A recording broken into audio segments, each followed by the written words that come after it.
We've all heard it, stop playing the darn game so much. Whether you're an adult now and remember it, or you're a kid and you hear it all the time from your parents, it's a thing. Hi folks, it's Falcon, and today on gameranx, 5 weird things parents did to stop their kids from gaming. Number 5, a Chinese father hired a virtual hitman to continually kill his son. Let me set the scene. A man going by the name of Mr. FENG had a 23-year-old son who would play video games pretty much all the time. And when I say all the time, I mean all the time he could be getting a job. Not that getting a job is the absolute best thing in the world, but show me a parent that doesn't think their kid should get a job, and I'll show you a parent with a kid that has a job already. There's a reason you've heard the phrase, get a job, in popular media, because it's normal. So after a while, Mr. FENG got a little bit fed up with his son who lives in his house and plays video games all day. Apparently, his 23-year-old son had been doing this since high school, which negatively affected his grades and invoked the FENG fury. Now, the breaking point that made Mr. FENG hire a virtual hitman was that his son found a job at a software development company, which sounds good until you hear that he stayed at the job for 3 months and then left, which is bad, at least from the perspective of Mr. FENG, who decided, you know what, I'm gonna hire somebody to follow my son around in video games and kill him. That's what I'm gonna do. So he did, and apparently there's people that do that. I'd say they're probably a mainly Chinese thing. Video game addiction is way worse there than it is here. But after a while, the son said, I'm not looking for any job. I want to take time to find one that suits me. I can play or not play. It doesn't bother me. I kinda don't think it's a workable plan on the part of Mr. FENG. This is an old story and there really wasn't any follow-up on it. But in my eyes, it kind of shows that this sort of authoritarian, you do as I say thing just sort of creates more resistance. But hey, you're a normal person playing video games. You probably know that already. Almost every bad guy in every game is an authoritarian, and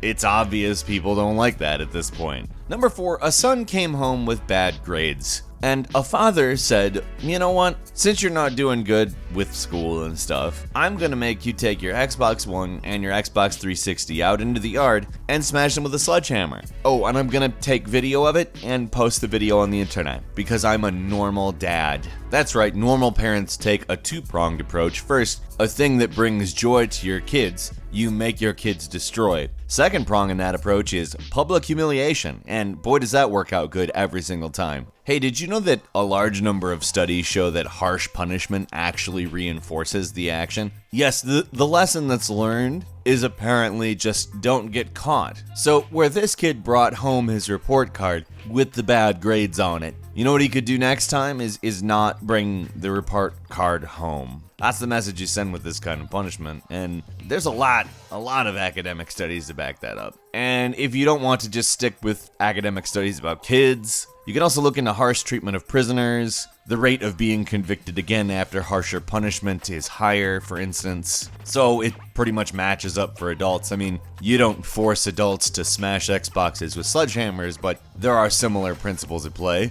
Anyway, the video, Good Parenting, Father Makes His Son Destroy One of His Xbox Consoles for Failing at School, got over 50,000 views on YouTube, over 700,000 views on World Star Hip Hop, and ends with the kid crying. That's always good. That's a good thing to put on the internet, where nothing ever disappears. It's a good thing to do that to your kid. Yeah, I'm being entirely sarcastic. That is, don't do that.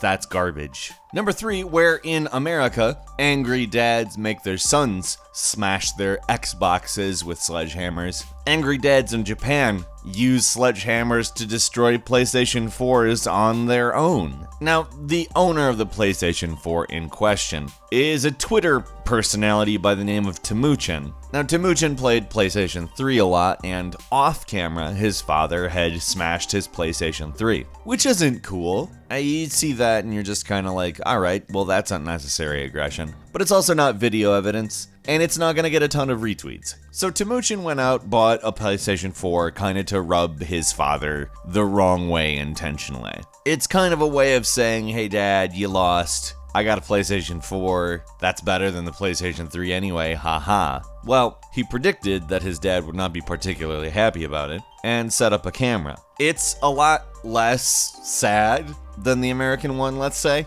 Like, it does have the son riled up, of course. He does not want his PlayStation 4 smashed, but it doesn't really bear the same kind of emotional impact of the other video. This one's actually kind of funny, although it does definitely suck for the son, Timuchin, and his friend who are sitting there using the PlayStation 4 when the dad opens the door, a sledgehammer in hand, and angrily smashes it like an absolute psycho. Like, there's a certain quality to it where it seems a little bit like the WWE, except for it's in this tiny room. The dad has a little satisfied smirk just before he does it too. It's really just a work of art. I'm not lauding him for doing this, of course. I think that it was the wrong thing to do. But it at least isn't emotional abuse, or really physical abuse. It's a table, a PlayStation 4, and a monitor, basically getting the business end of a sledgehammer, which is, inanimate objects. Sucks, but at least nobody was hurt, right?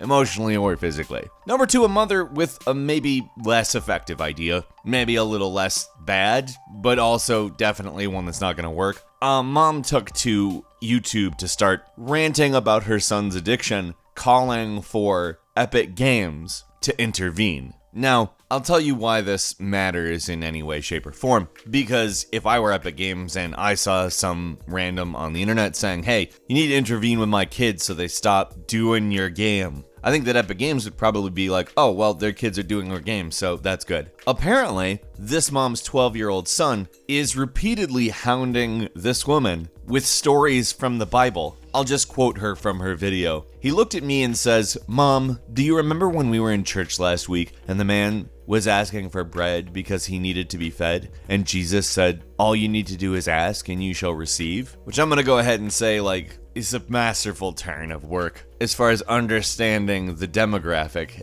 that you're marketing to. However, the product you're selling, your mom here, my friend, the 12-year-old kid in this story, is giving you money for more skins in Fortnite, which I don't think that this mom would actually have a problem with you playing Fortnite, regardless of how addicted she rants about you being, if you weren't bugging her for skins. Like, it seems her sole problem is her kids wanting lots of skins for the game, and wouldn't be trying to get them to stop if they weren't repeating Bible stories to her in a bid to manipulate her into giving them money to feed their addiction. Fortnite is free, kids.